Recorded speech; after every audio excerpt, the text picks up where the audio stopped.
Lituya Bay. Shaped like a fish with its mouth open to the turbulent waters of the Gulf of Alaska, this alluring inlet has a violent and tumultuous past. Late on the evening of July the 10th, 1958, 3 small boats lay serenely at anchor in the calm waters of the bay. Aboard the Adri, Howard and his 7-year-old son were just settling in for the night. There was a large rumbling noise from up at the head of the bay. There was a slight pause. I thought that everything was over with. But some movement up there caught my attention out of the corner of my eye. A huge wave. It looked like just a big wall of water. To your life preserving, he said, "Son, start praying." We're looking at death, and this is exactly my first thought. I had 40 fathoms of anchor chain, and it started running out off the boat. Came to the end of the 40 fathoms, just snapped it like a string. We were swept up over the land and up above the trees. That's where I assumed that we were going to end up. Amazingly, their boat was washed back into the bay, but others were not so lucky. One was carried stern first over La Chaussee Spit and dropped into the ocean. The remaining vessel was swept under and sunk without trace while running for the entrance. Back in 1953, scientists visiting Lituya Bay had wondered why mature forests did not extend down to the shoreline, where their place had been taken by bands of younger trees. They surmised it must have been due to a tsunami of some sort. But what could be the source of such an immense wave? Now, 5 years later, here was the answer. An 8.3 magnitude earthquake had broken loose 90 million tons of rock, creating a gravity wave which had reached the astounding record height of 1,720 feet. Put into stark perspective by this illustration. A companion wave 100 feet high then raced the length of the bay at 130 miles an hour, stripping the shoreline to bare rock and leaving the bay awash with blocks of ice and the remains of thousands of trees. In the wake of this upheaval, scientists using tree rings and other evidence concluded that in past years there had been at least 5 similar events, with an average interval between them of 26 years. As we prepared to visit Lituya Bay, we were very aware that 55 years had passed since the catastrophic events of 1958. Cape Spencer Light marks the separation of the inland waters from the stormy seas of the Gulf of Alaska. The weather gods smiled on us, and the ocean was calm. Immense snow-capped peaks lining the coast for hundreds of miles were revealed in all their glory. The entrance to Lituya Bay runs north-south, and it is not easy to spot from seaward, the most prominent landmarks being a pair of conical hills named the Paps. Range markers show the correct course through the channel, but the rear beacon was hidden in the trees and revealed itself only after we were convinced that it must be missing. During recorded history, this bar has been responsible for the loss of more than 100 lives and demands respect.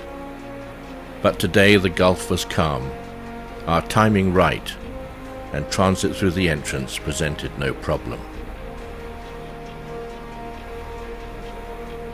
Once inside, we headed towards Cenotaph Island. A cliff on its southern end was home to a colony of black-legged kittiwakes, who wheeled around our heads against the backdrop of the immense mountains.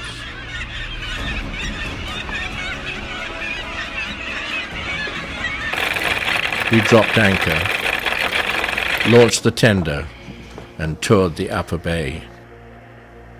The Fairweather Fault runs along the base of the mountains, and Cascade Glacier, like its 2 companions, is not glistening white, but covered in dirt. The scar from the huge rockfall which generated the wave is still clear to see, as is the trim line marking its height.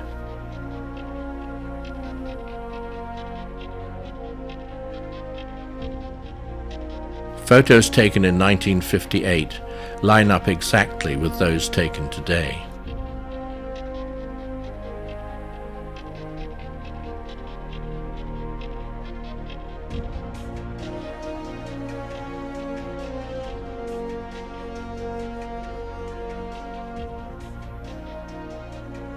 Mount Quincy Adams at 13,650 feet and Mount Crillon at 12,700 dominate the skyline.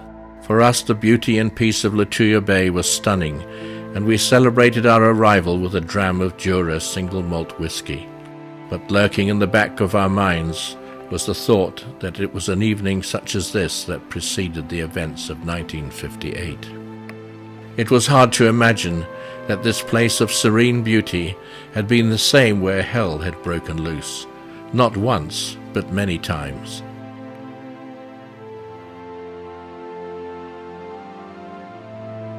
A place where winter's ferocious katabatic winds came screaming down from these same peaks at over 100 miles an hour, beating the water into a frenzy and carrying it over the top of Cenotaph Island.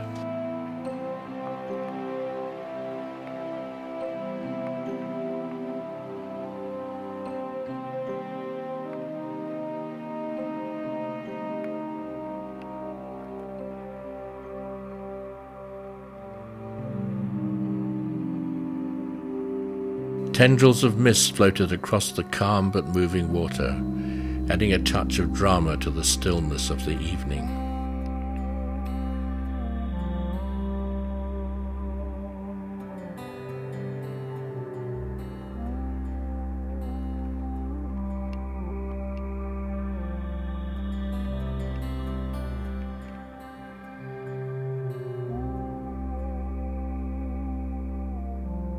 The following morning dawned calm. We took the tender past Cenotaph Island to the beach inland from La Chaussee Spit.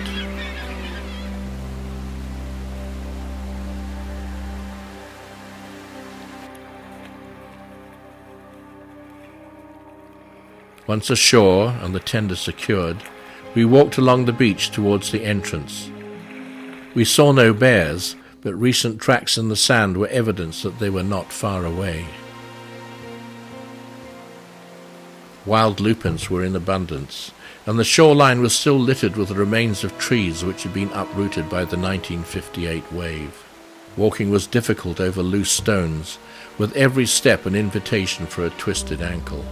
Chris was worried that a curious bear might slash the tender, leaving us stranded on the beach.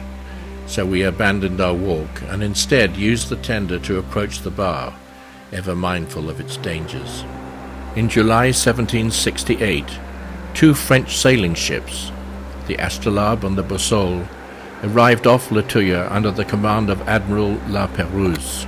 Two boats were launched to reconnoitre the channel, but as the ships approached the bar, the wind hauled ahead, and their sails were taken aback.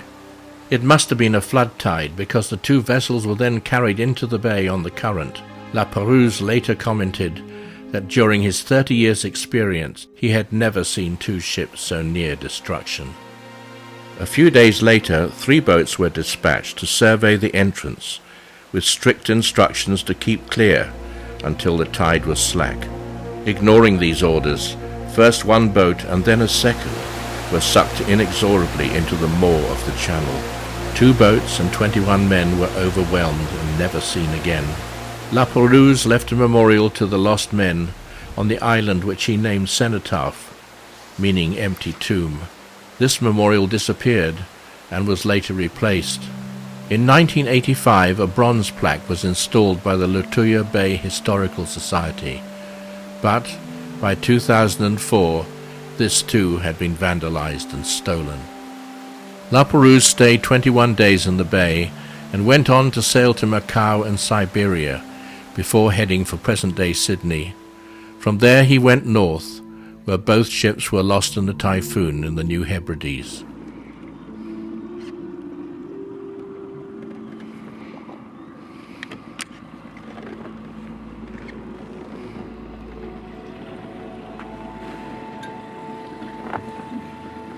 The following morning, the day of our departure, We awoke to find ourselves shrouded in fog. The time of our leaving was determined by the tide.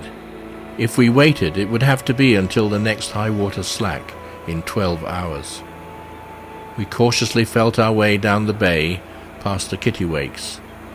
We decided that if visibility improved to enable us to see both sides of the entrance, it would be safe to proceed.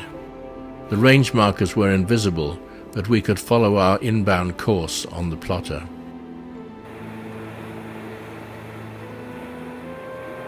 The seas were calm, but the water swirled with strong currents.